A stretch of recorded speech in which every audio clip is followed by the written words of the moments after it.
दोस्तों, south Korea एक ऐसा मुल्क जहां दुनिया में सबसे तेज़ तरीन इंटरनेट की सहूलत है। एक ऐसा मुल्क जहां की लड़कियां शादी करने से ज़्यादा मर्दों के साथ बगैर शादी के बच्चे पैदा करना पसंद करती हैं, और जहां स्टूडेंट्स 8 बजे स्कूल जाते हैं और रात 10 बजे छुट्टी होती है। एक ऐसा मुल्क जहां टेक्नोलॉजी इस कदर बढ़ चुकी है कि यहां प्लास्टिक की शर्मगाहों से लेकर रोबोट तक का सब आसानी से मिल जाता है। एक ऐसा मुल्क जिसने 2 औरतों और 2 मर्दों को सबसे पहले शादी की इजाज़त दी। इसके पड़ोसी मुल्क नॉर्थ कोरिया में रात को 6 बजे के बाद एक लाइट भी नहीं चलती, लेकिन साउथ कोरिया में रात को लड़कियों के साथ वो शर्मनाक काम होते हैं जो आपको हैरान कर देंगे। यहाँ मर्द मर्दों के साथ रिश्ते रखते हैं और औरतें औरतों के साथ। पाकिस्तानी साउथ कोरिया का वर्क वीज़ा आसानी से कैसे हासिल कर सकते हैं, वीज़ा हासिल करने का मुकम्मल तरीका और ख़र्चा, यहाँ पाकिस्तानी कैसे करोड़ों रुपए कमा सकते हैं। इसके अलावा यहाँ की लड़कियों का रियाज और रंगीन तर्ज ज़िंदगी, इस मुल्क के लोगों का अजीबोगरीब कल्चर, हैरान कुन हक़ाइक़, हिस्ट्री और मशहूर मकामात। आज इस वीडियो में आपके सामने साउथ कोरिया का वो चेहरा बेनकाब किया जाएगा जिसे देखकर आप हैरान रह जाएंगे। दोस्तों, वीडियो बहुत ही ज़्यादा इन्फॉर्मेटिव होने वाली है, एंड तक ज़रूर देखिएगा और चैनल को फॉलो करके अपनी मोहब्बत ज़रूर शामिल कीजिएगा। चलिए अब निकलते हैं साउथ कोरिया की एक शानदार सैर पर। दोस्तों, साउथ कोरिया की सैर दरअसल एक ऐसे मुल्क में कदम रखने जैसी है जहां पुराने रवायती रंग और जदीद चमकते हुए ज़िंदगी एक दूसरे में यूं घुल मिल जाती है कि आने वाले हर सियाह हैरान रह जाते हैं। यह मुल्क मशरकी एशिया में वाक़या है और दुनिया भर में अपनी टेक्नोलॉजी, सफाई, रंगीन कल्चर, पॉप मौसीकी, ड्रामों और मेहनती कौम की वजह से मशहूर है। दोस्तों, इसका सही नाम रिपब्लिक ऑफ कोरिया है। इसका कुल रकबा तकरीबन 1 लाख मुरबा किलोमीटर है, जबकि आबादी 5 करोड़ से भी ज़्यादा है। मेट्रो सिस्टम, फैशन, खाने, नज़्म ज़ब्त और तरक्की याफ्ता टेक्नोलॉजी हर आने वाले को एक ऐसा एहसास देती है कि जैसे वो किसी मुस्तकबिल के शहर में आ गया हो। लेकिन इस खूबसूरत माहौल के पीछे कुछ ऐसे पहलू भी मौजूद हैं जिनके बारे में बहुत कम लोग जानते हैं, और कुछ बातों को जानबूझकर सियाहत की चमक दमक में छुपा दिया जाता है। दोस्तों, सियाहत के नाम पर ख़ास तौर पर सेवल, ओसान और जंजू में नाइट लाइफ तफरीही सरगर्मियों को इस तरह प्रमोट किया जाता है कि नौजवानों और सियाहों को खींच कर अपनी तरफ लाया जाए। बार, क्लब्स और तफरीही इलाकों में रोशनियाँ, म्यूज़िक, सोशल मीडिया, कल्चर और आज़ादी के नाम लेकर एक ऐसा माहौल बनाया जाता है जिसे बाद लोग ख्वाशी की आड़ समझते हैं, क्योंकि बैरूनी मेहमानों के लिए एक खसूसी तफरीही इम्तियाज़ नाइट्स, इंटरनेट और तब्दील शुदा सोशल माहौल रखा जाता है ताकि सियाह ज़्यादा खर्चा करें और ज़्यादा वक्त गुजारें और मुल्क की माशी सरगर्मियों में हिस्सा डालें। इसलिए बहुत लोग कहते हैं कि सियाहत के नाम पर आज़ादी को बेहद से बढ़ाया जाता है। जहां लड़कियों को सोशल लाइफ में फ़ैशन, मेकअप, डांस, रात गए तक खुली पार्टी और तफरीही जगह दिखाई जाती हैं, और सोशल मीडिया भी इनका लाइफ स्टाइल इतना दिलकश दिखाया जाता है कि गैर मुल्की नौजवान खास तौर पर यहाँ आने की ख्वाहिश करने लगते हैं। दोस्तों, कोरिया की लड़कियां जदीद फैशन, खूबसूरती और खुद मुख्तारी के लिए मशहूर हैं। इनका सोशल लाइफ स्टाइल काफ़ी रंगीन समझा जाता है। वो दोस्तों के साथ खाने पीने, सफ़र, तस्वीर, गानों और ड्रामों में तफरीही सरगर्मियों में बहुत आगे होती हैं। यही चीज़ गैर मुल्की नौजवानों को अपनी तरफ खींचती है कि वो भी इस आज़ादाना माहौल का हिस्सा बन सकते हैं।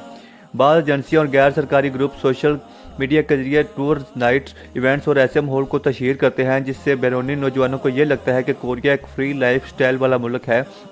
इसी वजह से कुछ लोग इसे सियाहत की आड़ में फाशी के फ़रोग से तबीर करते हैं। हालांकि हकीकत में साउथ कोरिया एक हद तक रवायती माशरा है और हुकूमत खुले तौर पर ऐसी सरगर्मियों को सपोर्ट नहीं करती।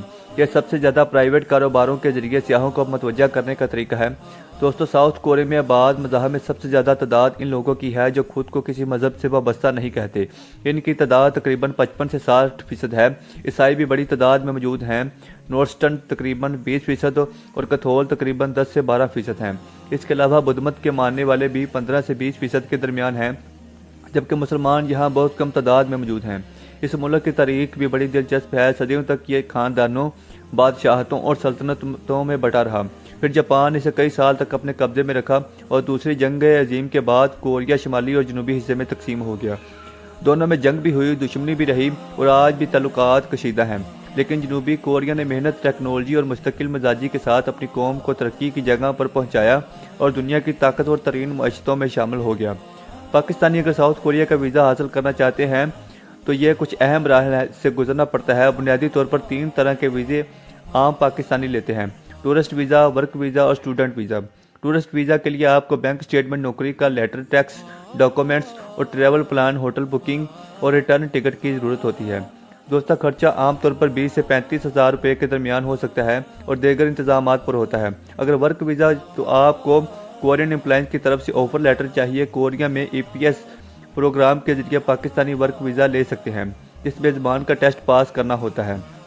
EPS کے ذریعے جانا سب سے سستا اور محفوظ طریقہ ہے۔ کوریا دنیا کا واحد ملک ہے جہاں ہر سال لاکھوں لوگ پلاسٹک سرجری کرواتے ہیں۔ سول دنیا کے سب سے محفوظ شہروں میں شمار ہوتا ہے، لیکن رات کے وقت تفریحی ایریاز میں بہت آزادی ملتی ہے۔ یہاں کے لوگ اتنے مصروف ہوتے ہیں کہ ڈیٹنگ ایپس یا آن لائن ملاقات عام ہیں۔ کوریا میں بچوں کی پیدائش کی شرح دنیا میں سب سے کم ہے۔ یہاں کے نوجوان کام کے دباؤ میں اتنے الجھے ہوتے ہیں کہ انہیں چھٹیاں بہت کم ملتی ہیں۔ کوریا کی فوجی خدمت لازمی ہے، ہر لڑکے کو کچھ سال فوج میں جانا ہوتا ہے۔ یہاں کیپ اپ اور کی ڈرامہ نے پوری دنیا کو اپنے رنگ میں رنگ دیا ہے، اسی وجہ سے کروڑوں سیاح ہر سال کوریا کا رخ کرتے ہیں۔ یہاں کی صفائی، ٹریفک ٹیکنالوجی، موبائل انٹرنیٹ اور میٹرو سسٹم دنیا کے بہترین سسٹمز میں شمار ہوتے ہیں۔ آخر میں اگر اس کے مشہور مقامات کی بات کریں تو سب سے پہلے سیول کا گیون باکنگ پیلس ضرور دیکھنا چاہیے، اور پرانی کورین نماسیات کا سب سے خوبصورت پہلا نام اسٹنٹ ٹاور لاٹے والا music town market out day کا رنگین علاقہ کہلاتا ہے۔ سڑکیں اور آسان کے نیلے ساحل پر یہ جوائی لینڈ کا قدرتی حسن، اس خلاسان ماؤنٹین جیون ابشار، جیجو کی آتش فشانی غار یا مرکز سیاحوں کو اپنی طرف کھینچتے ہیں، جہاں فطرت، ٹیکنالوجی اور تہذیب مل کر ایک حیرت انگیز ماحول بنا دیتی ہیں۔ یہی وجہ ہے کہ ساؤتھ کوریا آج دنیا کا ایک ایسا ملک ہے جو اپنے جدید شہروں، رنگین لائف سٹائل، مضبوط ٹیکنالوجی، سخت محنت کرنے والی قوم اور قدرتی حسن کی وجہ سے سیاحوں کے دلوں میں اپنی الگ ہی جگہ بناتا ہے۔ دوستو، یہ تھی بے حد خوبصورت ساؤتھ کوریا کی سیر پر بنی ایک ڈاکومنٹری ویڈیو۔ ہمیں امید ہے کہ آپ سب دوستوں کو بے حد پسند آئی ہوگی۔ اس طرح کے مزید ویڈیوز کو دیکھنے کے لیے ہمارے اس چینل کو سبسکرائب ضرور کیجیے گا۔ اب تک کے لیے اپنا بہت سا خیال رکھیے گا۔ ہمیں دیجیے اجازت۔ اللہ نگہبان۔